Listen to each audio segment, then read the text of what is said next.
गुजरात में बीजेपी की रिकॉर्ड तोड़ जीत में उन सीटों की भी बड़ी भूमिका रही जिन पर पाटीदार समुदाय के वोट निर्णायक माने जाते हैं। 2017 के विधानसभा चुनाव उस वक्त हुए थे जब गुजरात में पाटीदार आंदोलन चल रहा था और पाटीदार आंदोलन का असर गुजरात चुनाव के नतीजों पर भी दिखा था। गुजरात की 39 सीटें ऐसी हैं जहां पाटीदार समुदाय के वोट निर्णायक माने जाते हैं, लेकिन 2017 में बीजेपी इन 39 में केवल 22 सीट ही जीत पाई थी, जबकि पाटीदार समुदाय पर बीजेपी का तगड़ा असर माना जाता रहा है। 39 सीटें तो गुजरात की ऐसी हैं जहां पाटीदार समुदाय के वोट निर्णायक हैं, लेकिन ऐसी दर्जनों सीटें और भी हैं जहां पाटीदार समुदाय के वोट नतीजों पर असर डाल सकते हैं। इसीलिए बीजेपी इस बार पहले से ज्यादा सतर्क थी।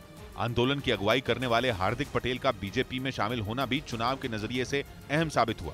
हार्दिक पटेल खुद वीरमगाम सीट से बीजेपी की टिकट पर चुनाव लड़े।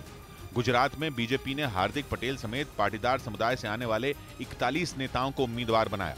नतीजा यह हुआ कि बीजेपी बाजी पलटने में कामयाब हो गई। इस बार पाटीदार समुदाय के वोट जिन 39 सीटों पर निर्णायक हैं, उनमें 34 पर बीजेपी को जीत मिली। पिछली बार के मुकाबले 12 सीट का फायदा, जबकि कांग्रेस को 15 सीट का नुकसान हुआ।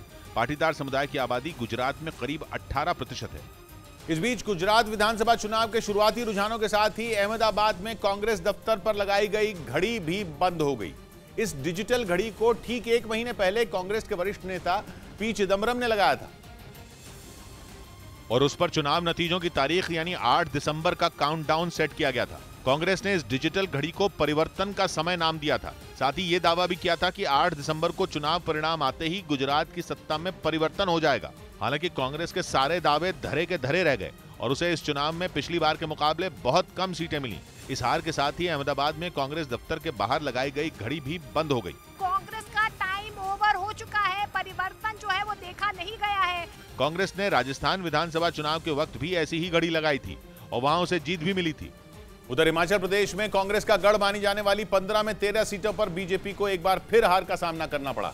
राज्य की किन्नौर, कुल्लू, शिमला और सिरमौर समेत 8 जिलों की कई सीटों पर कांग्रेस का दबदबा माना जाता है, जिनमें 15 सीटें कांग्रेस का गढ़ मानी जाती हैं, जिन पर पार्टी के उम्मीदवार बड़े अंतर से चुनाव जीतते रहे। और इस बार भी कांग्रेस ने पिछले चुनाव की तरह बीजेपी को अपने गढ़ में सेंध लगाने से रोक दिया।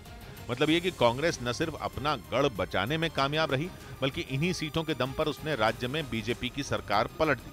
2017 की तरह इस बार भी कांग्रेस ने 15 में 13 सीटों पर जीत का परचम लहरा दिया, जबकि पिछली बार की तरह इस बार भी बीजेपी को सिर्फ 2 ही सीटें मिली। माना जा रहा है कि कांग्रेस की जीत के पीछे एक बड़ा कारण इन विधानसभा सीटों के तहत आने वाले अनुसूचित जाति और जनजाति के मतदाता हैं, जिन्हें कांग्रेस का वोट बैंक कहा जाता है। हालांकि चुनाव से पहले ये अटकलें लगाई जा रही थीं कि इस बार कांग्रेस के किले में बीजेपी सेंध लगा देगी, लेकिन कांग्रेस ने न सिर्फ अपनी सीटें बचाईं, बल्कि बीजेपी को उन सीटों पर नुकसान पहुंचाकर अपनी जीत पक्की कर ली।